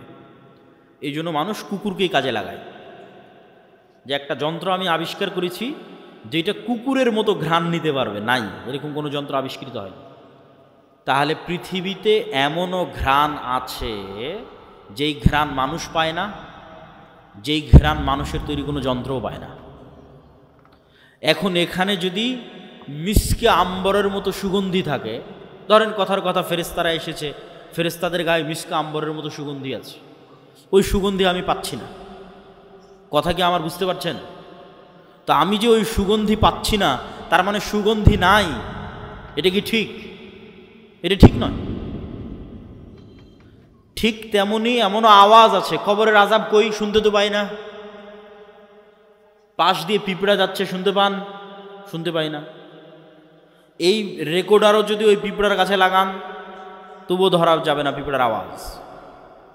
তাহলে পিঁপড়ার হাঁটার আওয়াজ হয় না? মিথ্যা কথা। সাপের যাওয়ার আওয়াজ হয় না? মিথ্যা কথা। ওইটা যেই লেভেলের সূক্ষ্ম আওয়াজ, ওইটা আবার আল্লাহর আর এক সৃষ্টিজীব ধরতে পারে। যেমন হাতির মতো অন্য আরও কিছু প্রাণী আছে, আর আওয়াজ ধারণে খুবই সূক্ষ্ম, কয়েক লক্ষ কোটি কিলোমিটার দূরের আওয়াজ, সূক্ষ্ম থেকে সূক্ষ্ম আওয়াজ ধারণ করতে পারে। তাহলে কবরের আযাব হচ্ছে, কে শুনতে পায়? আল্লাহর সৃষ্টিজীব শুনতে পায়, মানুষ শুনতে পায় না। এরকম অসংখ্য সৃষ্টিজীব আছে যাদের একজনের কাজ আর একজনের সাথে মিলবে না। আপনি একটা ঘরের মধ্যে একটা বাবুই পাখিকে ছেড়ে দেন, ও জানালাই খুঁজে পাবে না কোথায় জানালা। একবার দেওয়ালের সাথে বাড়ি খাবে, একবার ছাদের সাথে বাড়ি খাবে, অথচ আপনি দেখতে পাচ্ছেন এটা জানালা, ও জানালা খুঁজে পায় না। ওর দৃষ্টিশক্তি ওইভাবেই আল্লাহ সীমাবদ্ধ করে রেখেছে। তো ও যেমন জানালা খুঁজে পাচ্ছে না, ঠিক তেমন আপনি ফেরেশতা খুঁজে পাচ্ছেন না। ওই পর্যন্তই আপনার জ্ঞানের সীমা, দেখার সীমা, অনুভূতির সীমা। সাপ মানুষকে দেখতে পাই, যে আমি আব্দুল্লাহ 5 ফিট 5 ইঞ্চি, 5 ফিট 6 ইঞ্চি মোটা, এরকম দাড়ি, সাদা কালো, যেভাবে আপনি আমাকে দেখছেন এভাবে সাপ দেখেন। এভাবে দেখার ক্ষমতা আল্লাহ সাপকে দেয়নি। সাপ বুঝতে পারে তাপ, তাপ দিয়ে বুঝতে পারে যে মানুষ। কুকুরও ওইভাবে দেখতে পারে না। কুকুর মাত্র দুইটা জিনিস, দুইটা রং দেখতে পায়। তাহলে কুকুর কেমনে দেখবে যে আমি সাদা কালো, উঁচু লম্বা মোটা? দেখতে পায় না। কুকুর গন্ধ, গন্ধ দিয়ে চিনে যেটা আমার মনিব, গন্ধ দিয়ে চিনে যে মানুষ এটা গেল। তাহলে এক একজনের দৃষ্টি সীমা, চিন্তা সীমা, দেখার সীমা আল্লাহ এক একভাবে ভাগ এবং বন্টন করে রেখেছে। এক একজনকে এক এক জগতে সীমাবদ্ধ করে রেখে দিয়েছে। মাছকে পানির জগতে সীমাবদ্ধ করে রেখে দিয়েছে। ঠিক সেরকম ফেরেশতার জগৎ এই পৃথিবীতেই আছে, ফেরেশতারাই আছে পৃথিবীতে। কিন্তু আপনি দেখতে পাচ্ছেন না কেন? আপনার ওই দেখা এবং শোনার সীমাবদ্ধতা আল্লাহ তৈরি করে রেখেছে। সম্মানিত উপস্থিতি, তাহলে পৃথিবীতে এমনও আওয়াজ আছে যা মানুষ শুনে না, মানুষের যন্ত্র শুনে না। এমনও গন্ধ আছে যা মানুষ নিতে পারে না, মানুষের যন্ত্র নিতে পারে না। ঠিক এমনও আলো আছে মানুষ দেখে না, মানুষের যন্ত্র দেখে না, আল্লাহর সৃষ্টি দেখে। রাসূলুল্লাহ সাল্লাল্লাহু আলাইহি ওয়াসাল্লাম বলেন, ইজা সামি'তুম সাইহাতাদ দিকাহ, যখন তোমরা মোরগের আওয়াজ শুনতে পাও তখন আল্লাহর কাছে কল্যাণ কামনা করো। ফা ইন্নাহা রাআতিল মালাইকা, ফেরেশতাদের যেই নূর, এই নূরের যে আলো, এই আলো মোরগ দেখতে পায়। বলেন আল্লাহু আকবার। তাহলে ফেরেশতা বিরাজমান, নূর বিরাজমান। মানুষের যন্ত্র দেখতে পায় না, মানুষ দেখতে পায় না, কিন্তু আল্লাহর এক সৃষ্টিজীব দেখতে পায়। রাসূল সাল্লাল্লাহু আলাইহি ওয়াসাল্লাম বলছেন, যখন তোমরা গাধার আওয়াজ শুনো, নুহাকাল হিমার, তখন ফাতাআউযু মিনাশ শাইতান, তখন তোমরা শয়তান থেকে পরিত্রাণ চাও। শয়তানের আলো আর এক ভিন্ন লেভেলের আলো, এটা আগুনের আলো। এটাও অদৃশ্য।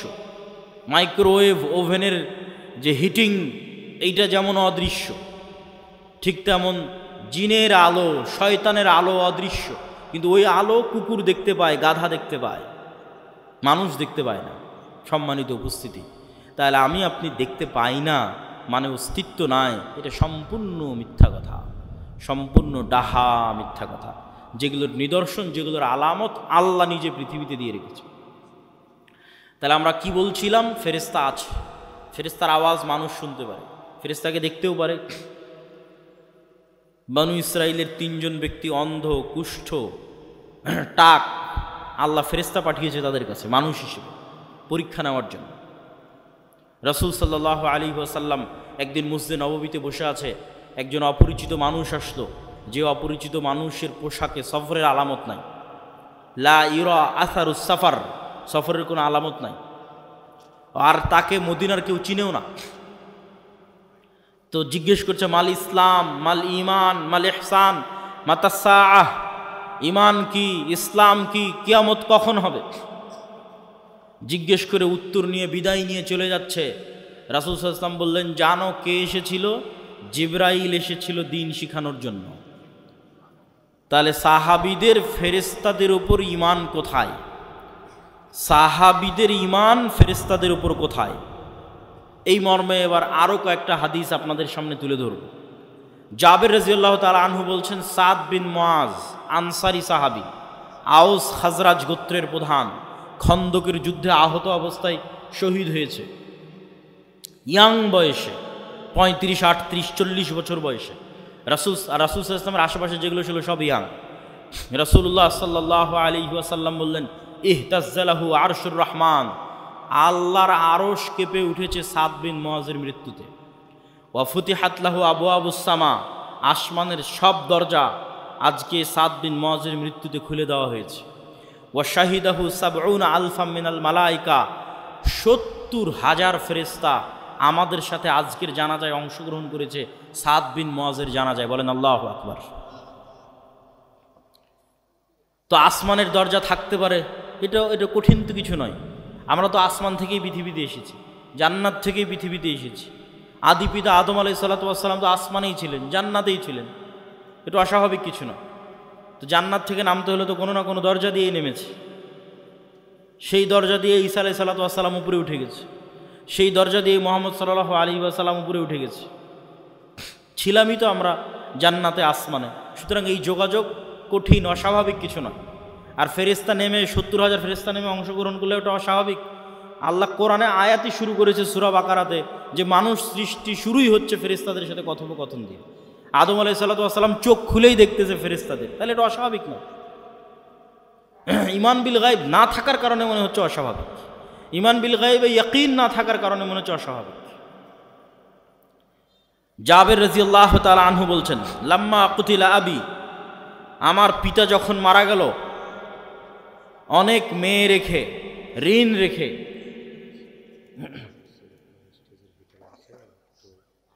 বলছি ঋণ রেখে, তখন জাবের রাদিয়াল্লাহু তাআলা আনহু কাঁদতেছে। আল্লাহর নবী বলতেছে, তুমি কেন কাঁদছো? মা জালাতিল মালাইকাতু তুজিল্লু বিআজনিহাতিহা, আরে তুমি কাঁদছো কেন? তোমার বাপের লাশকে ফেরেশতারা এখনো ছায়া দিয়ে রেখেছে, এখনো ফেরেশতারা তোমার বাপের লাশকে ছায়া দিয়ে রেখেছে, তুমি কেন কাঁদছো? আয়েশা রাদিয়াল্লাহু তাআলা আনহা বলছেন, সাদ বিন মুআজের জানাজা উঠানো যায় না, এত ভারী। যুবক মানুষ, ওই যুগে তার এত বিরিয়ানি, এত পোলাও, এত বার্গার, পিৎজা ছিল না যে খেয়ে মোটা হয়ে যাবে, ওজন ভারী হবে। হালকা পাতলা, মুজাহিদ মানেই হালকা পাতলা, অথচ লাশ উঠানো যায় না, এত ভারী। তো মানুষজন কথোপকথন শুরু করলো, কেন উঠানো যায় না? আল্লাহর নবী বললেন, সাদ বিন মুআজের জানাজার সাথে, সাদ বিন মুআজের এই লাশের সাথে এত বেশি পরিমাণে ফেরেশতা লেগে আছে যে এই লাশ ভারী হয়ে গেছে, উঠানো যাচ্ছে, এত বেশি পরিমাণে ফেরেশতা লেগে আছে। খন্দকের যুদ্ধের ঘটনা, রাসূল সাল্লাল্লাহু আলাইহি ওয়াসাল্লাম খন্দকের যুদ্ধ থেকে ফিরে অস্ত্র রেখে দিয়েছেন, গোসল করতে চলে গেছেন। জিবরাইল উপস্থিত হয়ে রাসূল সাল্লাল্লাহু আলাইহি ওয়াসাল্লামকে বলতেছে, আপনি অস্ত্র রেখেছেন, মা ওয়াজাআনা সিলাহ, ফেরেশতারা এখনও অস্ত্র রাখেনি। ফেরেশতারা কেন অস্ত্র রাখেনি? বানু কুরাইজা, বানু কায়নুকা, বানু নজির, তিনটে ইহুদি গোত্র গাদ্দারি করেছে, এদের শাস্তি দিতে হবে। আল্লাহর নবী সাহাবীদের বললেন ফেরেশতারা অস্ত্র রাখেনি। জিবরাইল এসে বলতেছে চলো, যুদ্ধ এখনও শেষ হয়নি, যুদ্ধ করতে হবে। সব সাহাবী মিলে অস্ত্র উঠিয়ে আবার যুদ্ধের জন্য এগিয়ে গেলেন। এই পর্যন্ত আয়েশা রাদিয়াল্লাহু তাআলা আনহার বর্ণনা। এবার আনাস রাদিয়াল্লাহু তাআলা বলছেন, কাআন্নী আনজুরু ইলাল গুবারি সাতিআন ফি যুকাকি বানি গানাম। বলছেন সাহাবীরা সহ আল্লাহর নবী সহ যখন আমরা বের হচ্ছি ইহুদি গোত্রগুলোর দিকে এগিয়ে যাওয়ার জন্য, তখন আমাদের সামনে দেখছি ধুলায় অন্ধকার। ঠিক যেমন 500-1000 মোটরসাইকেলের শোডাউন দিলে গ্রামের রাস্তায় ধুলা উঠতে থাকে, পিছনের গাড়িতে করে যদি আপনি থাকেন দেখবেন যে ধুলায় অন্ধকার হয়ে গেছে রাস্তা। তাহলে আমরা যাচ্ছি তো সামনে ধুলায় অন্ধকার। কিসের ধুলা? আনাস রাদিয়াল্লাহু তাআলা আনহু বলছেন আমাদের আগে আগে জিবরাইলের ঘোড়সওয়ার বাহিনী যাচ্ছে। আল্লাহু আকবার। জিবরাইলের ঘোড়সওয়ার বাহিনীর পায়ের আঘাতে ধুলা তৈরি হয়েছে। সাদ বিন আবি ওয়াক্কাস রাদিয়াল্লাহু তাআলা আনহু থেকে বর্ণিত, তিনি বলেন রাআইতু ইয়াওমা উহুদিন আন ইয়ামিনি ওয়া আন ইয়াসারি। উহুদের যুদ্ধের দিন আমার ডানে এবং আমার বামে দুইজন ব্যক্তি, রজুলাইনা আলাইহিমা সিয়াবুন বীজুন, দুইজন ব্যক্তি সাদা পোশাকধারী, মা রাআইতুহুমা ক্বাবলু আলা বাদ, যাদেরকে আমি অতীতে কোনোদিন দেখিনি, পরে কোনোদিন দেখিনি। এই দুইজন সাদা পোশাকধারী ব্যক্তি আশাদ্দাল কিতাল, বীর বিক্রমে যুদ্ধ করতেছে, সীমাহীন ভয়ঙ্কর যুদ্ধ করতেছে। রাসূল সাল্লাল্লাহু আলাইহি ওয়াসাল্লামকে এসে যখন শোনালাম, আল্লাহর নবী বললেন এরা দুইজন হচ্ছে জিবরাইল আর মিকাইল। আল্লাহু আকবার। জিবরাইল মিকাইল যুদ্ধে অংশগ্রহণ করেছে রাসূল সাল্লাল্লাহু আলাইহি ওয়াসাল্লামের পক্ষে। বর্ণনা দিচ্ছেন সাদ বিন আবি ওয়াক্কাস। একজন সাহাবী এক যুদ্ধে এক মুশরিকের পিছনে ধাওয়া করতেছে, তো আকাশ থেকে আওয়াজ আসতেছে আকদিম ইয়া হাইজুম, হে হাইজুম তুমি এগিয়ে চলো। আওয়াজ আসা মাত্রই এই সাহাবী ওই মুশরিকের উপর আক্রমণ করার আগেই মুশরিক উল্টে পড়ে আছে এবং ক্ষত স্থান থেকে রক্ত বের হচ্ছে, আহত স্থান থেকে রক্ত বের হচ্ছে।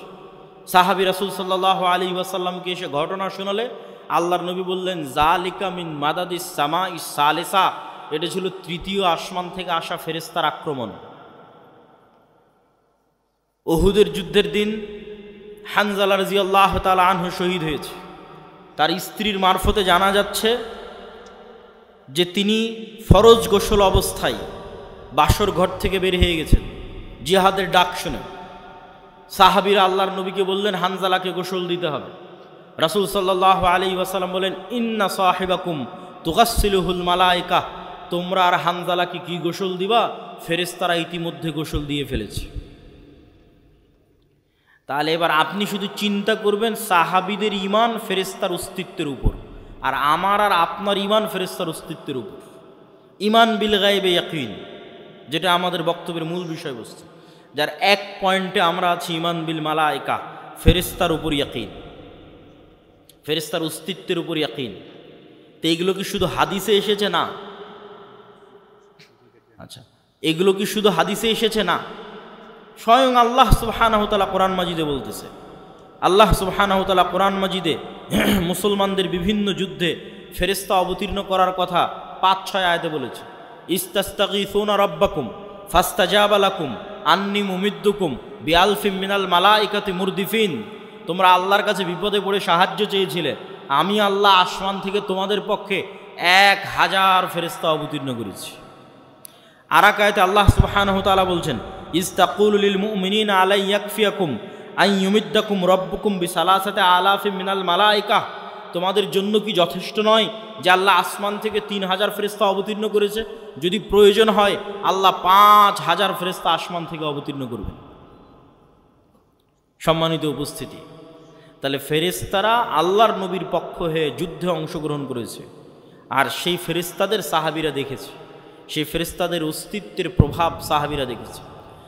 আবু সাঈদ খুদরি রাদিয়াল্লাহু তাআলা আনহু থেকে বর্ণিত, তিনি বলেন উসাইদ বিন হুযায়র নামে এক সাহাবী তার কৃষি কাজের জায়গায় রাতের বেলা কোরআন তেলাওয়াত শুরু করেছে, কোরআন নূর, কোরআন তেলাওয়াত শুরু করেছে। তো তার ঘোড়া লাফালাফি করতেছে কোরআন তেলাওয়াত শুনে, উনি কোরআন তেলাওয়াত থামিয়ে দিয়েছেন। আবার শুরু করলেন, আবার ঘোড়া লাফালাফি করলো। 3 বার এরকম হওয়ার পর আর কোরআন তেলাওয়াতি করলেন না। আল্লাহর নবীকে এসে ঘটনা শোনালে আল্লাহর নবী বললেন, তিলকাল মালাইকাতু দানাত লি সাউতিক ওসাইদ, তোমার কোরআন তেলাওয়াতের আওয়াজে আল্লাহর ফেরেশতারা সব ওখানে নিকটবর্তী হয়ে গেছিল, যেই ফেরেশতাদের দেখে ঘোড়া লাফালাফি করতেছে। তুমি যদি সকাল পর্যন্ত তেলাওয়াত অব্যাহত রাখতে, মানুষেরও ফেরেশতাকে দেখে নিত। মানুষের ফেরেশতাকে দেখা অস্বাভাবিক কিছু নয়, যেটা আমরা শুরুতেই 2টা দলিল দিয়ে নিয়েছি যে মানুষ ফেরেশতাকে দেখতে পারে। সম্মানিত উপস্থিতি, তাহলে ফেরেশতারা অস্তিত্বশীল, ফেরেশতারা বিরাজমান, এবং কিয়ামতের পূর্ব মুহূর্তেও মানুষ ফেরেশতা দেখবে। মানুষের যদি ঈমান বিল গায়ব নাও থাকে তবুও দেখবে।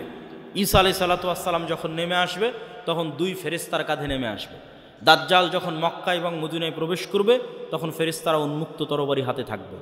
তো এই আলোচনা থেকে আমাদের শিক্ষা কি? এই আলোচনা থেকে আমাদের শিক্ষা হচ্ছে যে পৃথিবীতে মানুষ 2 ধরনের, হয় শয়তানের গোলাম, শয়তানের বন্ধু, আর না হলে আল্লাহর গোলাম, আল্লাহর ফেরেশতার বন্ধু। এখন আপনি নিজেকে খুঁজে নিতে পারেন যে আপনি কোন কাতারে, আপনি শয়তানের গোলাম, শয়তানের বন্ধু, না আল্লাহর গোলাম, ফেরেশতার বন্ধু। দেখেন রাসূল সাল্লাল্লাহু আলাইহি পরীক্ষা যে আপনি শয়তানের সাথে না ফেরেশতার সাথে। রাসূল সাল্লাল্লাহু আলাইহি ওয়াসাল্লাম বলছেন যে জিবরাইল আমাকে মেসওয়াক করতে বলছে, তো মেসওয়াক করতে করতে আমার দাঁতের মাড়ির গোস্ত পর্যন্ত ছিলে গেছে। কেন মেসওয়াক করতে বলছে? আমার মুখের গন্ধে জিবরাইলের কষ্ট হয়। তো আল্লাহর নবীর পবিত্র মুখের গন্ধে জিবরাইলের কষ্ট হয়, তাই বারবার মেসওয়াক করতে বলছে। আর আপনার 8 মূল শিবগঞ্জের যে মানুষ রাত দিন বিড়ি সিগারেট খাচ্ছে, ওর কাছে ফেরেশতা আছে না শয়তান আছে? একটু জোরে বলেন, কে আছে? শয়তান আছে। সে শয়তানের বন্ধু, সে শয়তানের গোলাম।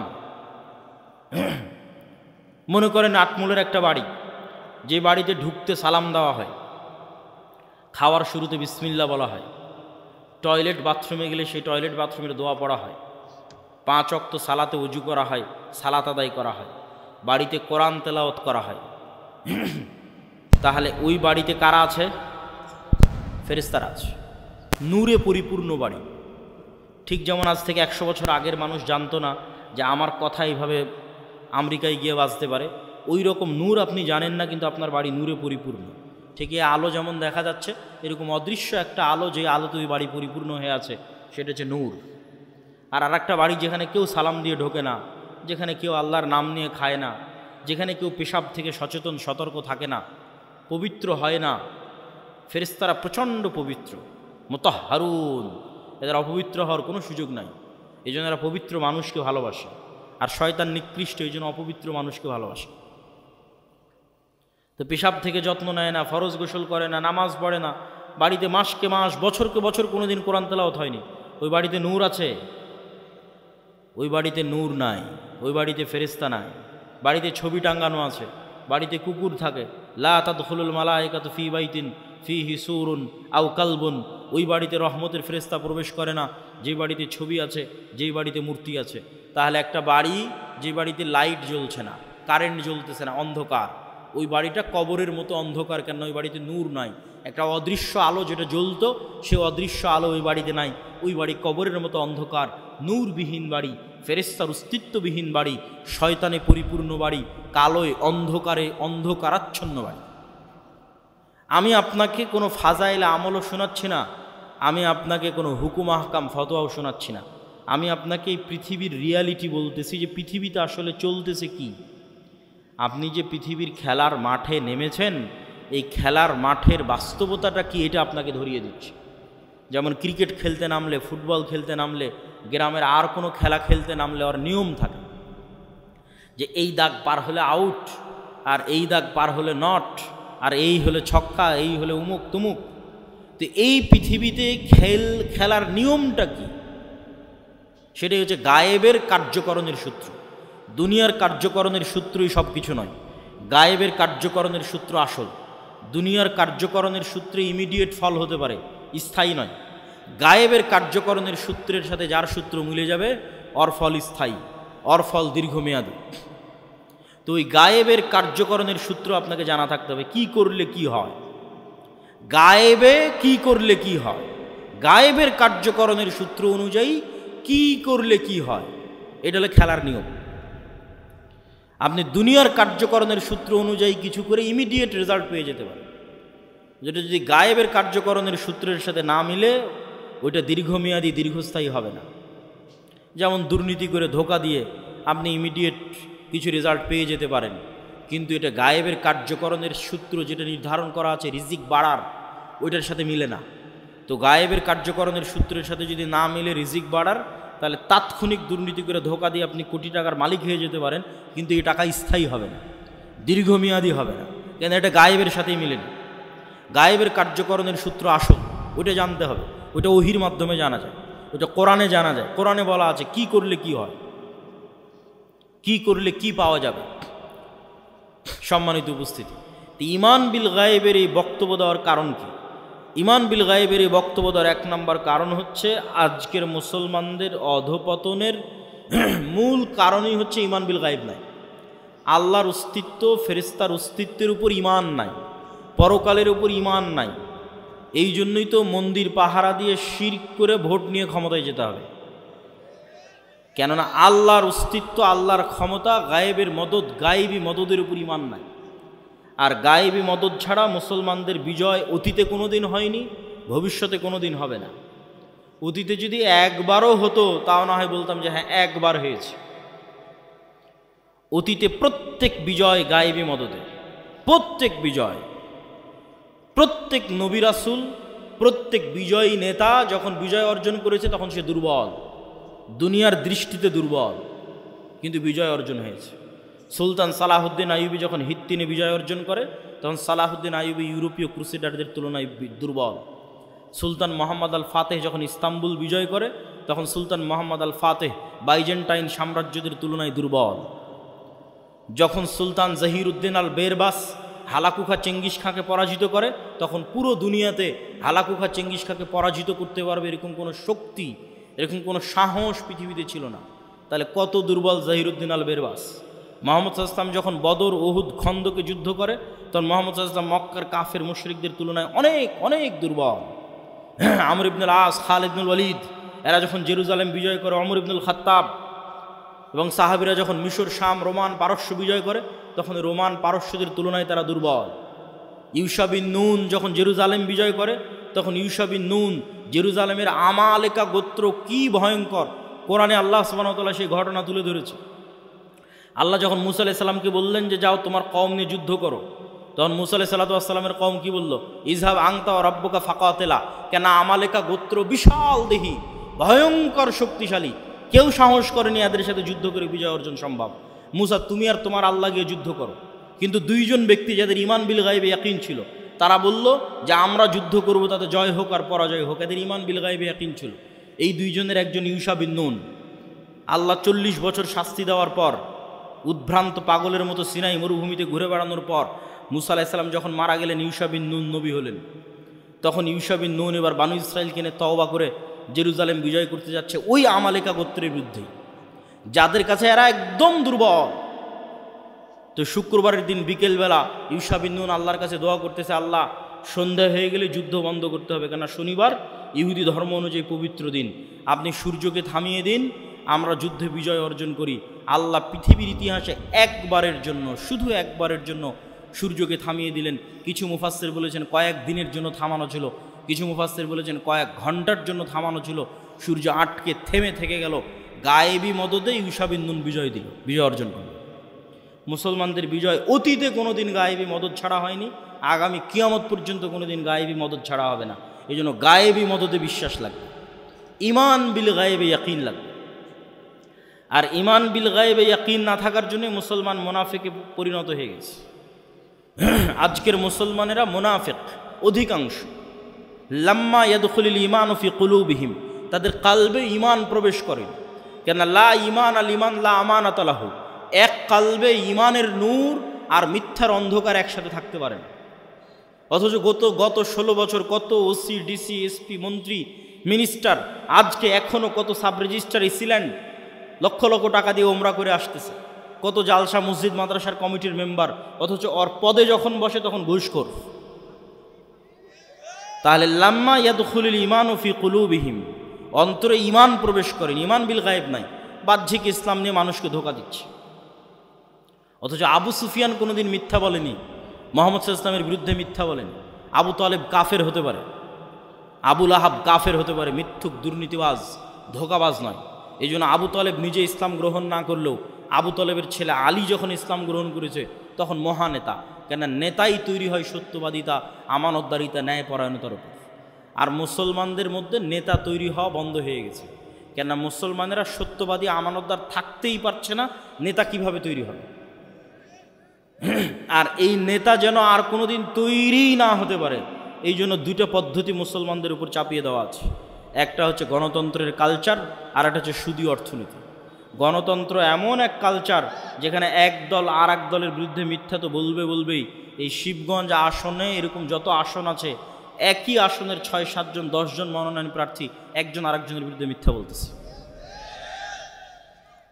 তাহলে নেতৃত্বই তৈরি হবে না সত্যবাদিতা, আমানতদারিতা ছাড়া। আর এখানে গণতন্ত্রের নেতৃত্ব শুরুই হচ্ছে কি দিয়ে বলেন তো? মিথ্যা এবং দুর্নীতি দিয়ে।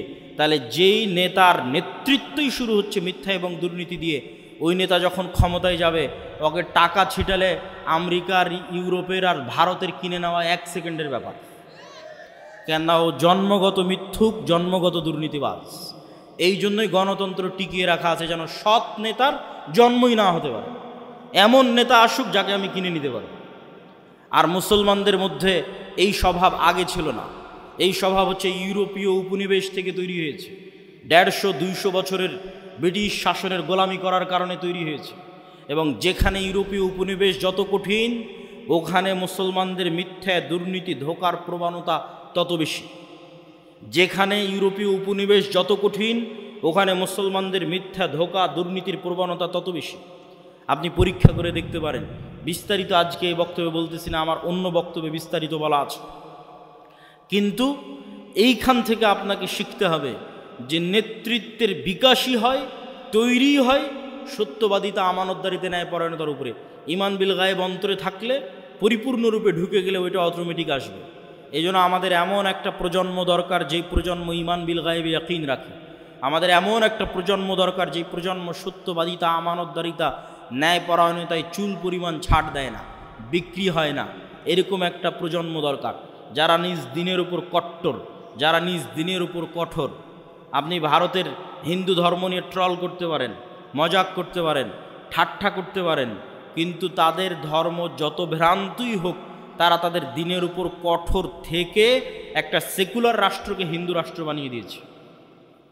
আর আপনার নবীর দিন বিশুদ্ধ হওয়ার পরেও, ৪৭ দিনের নামে রাষ্ট্র তৈরি করার পরেও, ৭১ এবং ২৪ হাজার হাজার মুসলমান রক্ত দেওয়ার পরেও এখনও আপনি মুখ খুলে বলতে পারেন না যে না, আমার দিনই ঠিক, আমার দিনই রাষ্ট্রে বাস্তবায়ন করতে হবে, সেকুলারিজম নয়। এটা মুখ খুলে বলতে পারেন না। কেন মুখ খুলে বলতে পারেন না? এটাই গোলামি, এটাই হচ্ছে গোলামি। এই গোলামির জিঞ্জির যতক্ষণ না ভাঙবে, ইবনে খালদুন বলেছেন রাষ্ট্র তৈরি হয় আসাবিয়া দিয়ে। যেই দিন মুসলমানেরা বলবে যে আমার দিনই ঠিক, আমার দিনই রাষ্ট্রে প্রতিষ্ঠিত হতে হবে, আল্লাহর নবীর সুন্নাতে ব্যক্তিগত, পারিবারিক, সামাজিক জীবনে কোথাও ছাড় দেবে না, সেই দিন স্বাধীন। এটাই স্বাধীনতা, এটাই গোলামির জিঞ্জির থেকে মুক্তি। আর আরেকটা কি বলেছিলাম? মিথ্যার কালচার তৈরি করা, সুদ। আজকে যত মা বোন উপস্থিত আছে তাদের মধ্যে যতজন কিস্তিতে টাকা নিয়েছে, যতজন কিস্তিতে লোন নিয়েছে, তাদের মধ্যে শতকরা কতজন সত্য বলে? যতজন কিস্তিতে টাকা নিয়েছে তাদের মধ্যে শতকরা কতজন সত্য বলতে পারে? এবার আমি না, চলেন আল্লাহর নবী কি বলছে যে কয়জন সত্য বলতে পারে। আল্লাহর নবী বলছেন আল্লাহুম্মা আউযুকা মিনাল মা'সামি ওয়াল মাগরাম। আল্লাহ ঋণ থেকে বাঁচতে চাই, পাপ থেকে বাঁচতে চাই। আর এক হাদিসে রাসূল সাল্লাল্লাহু আলাইহি ওয়াসাল্লাম আর এক দোয়ায় বলছে যে আল্লাহুম্মা আউযুকা মিন যাল'ইদ দাইনি ওয়া গালাবাতির রিজাল। আল্লাহ ঋণের বোঝা থেকে বাঁচতে চাই। সাহাবীরা জিজ্ঞেস করলেন এত কেন লোন থেকে বাঁচতে চান? আল্লাহর নবী বললেন মানুষ যখন লোন নেওয়া শুরু করে তখন মিথ্যা বলা শুরু করে। যেই দিন থেকে লোন নেওয়া শুরু, ওই দিন থেকে মিথ্যা বলা শুরু। আর মিথ্যা বললে নেতা তৈরি হবে না, গোলাম তৈরি হবে। তাহলে যে মা বোন কিস্তিতে লোন নিয়েছে এবং মিথ্যা বলতেছে প্রতিনিয়ত, ছেলেকে দিয়ে মিথ্যা বলাচ্ছে, এই সমস্ত পরিবার থেকে নেতা তৈরি হবে না, গোলাম তৈরি হবে। এই জন্য আমাদের কোথাও প্রকৃত নেতা নাই, সব জায়গায় গোলাম বসে আছে। কেননা মিথ্যুক মানেই গোলাম, দুর্নীতিবাজ মানেই গোলাম, এ আর একজনের কাছে টাকার কাছে বিক্রি হয়ে যাবে, গোলাম। সম্মানিত উপস্থিতি, বক্তব্যের শেষে গুরুত্বপূর্ণ কয়েকটা কথা। এই আটমূল সালাফিয়া মাদ্রাসা আল জামিয়া সালাফিয়ার সাথে অধিভুক্ত একটি শিক্ষা প্রতিষ্ঠান। এই প্রতিষ্ঠানকে সহযোগিতা করা, এই প্রতিষ্ঠানের পাশে দাঁড়ানো আপনাদের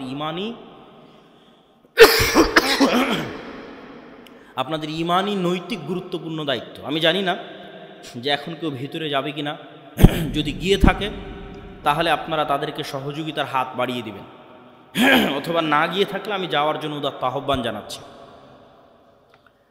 তবে জামিয়া সালাফিয়ার সাথে আর দাওয়া ইলাল্লাহর সাথে আপনাদের স্থায়ী সম্পর্কের খুব প্রয়োজন। এই একদিনের সম্পর্ক, যে বছরে একদিন আসলাম, বক্তব্য দিলাম, চলে গেলাম, এই সম্পর্কের কোনো দাম নাই। কেননা এই 1 ঘন্টা বক্তব্য দিয়ে, 1.5 ঘন্টা বক্তব্য দিয়ে আমি আপনাকে না 2টা কোরআনের আয়াত শিখাতে পারলাম, না 2টা সূরা শিখাতে পারলাম।